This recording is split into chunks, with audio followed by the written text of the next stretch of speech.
Este traje de luces que dono para la subasta benéfica Yo Juego Desde Casa lo estrené en la Plaza de Toros de Valencia en el año 2011, más de un año después de la cornada más grave que he sufrido. Es un vestido de torear muy especial para mí. Ponérmelo supuso la vuelta a la actividad de lo que más amo. En su bordado aparecen unas lunas. Estas lunas las ideé yo mismo y simbolizan los sueños, los anhelos y la ilusión por volver a vivir plenamente. Hoy, ante esta difícil situación que estamos viviendo, todos tenemos la ilusión, el deseo y la confianza de que vamos a superarlo.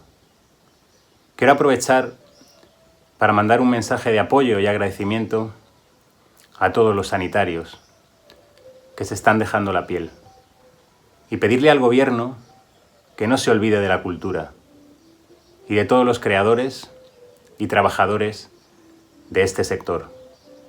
Fuerza para todos, saldremos de esta.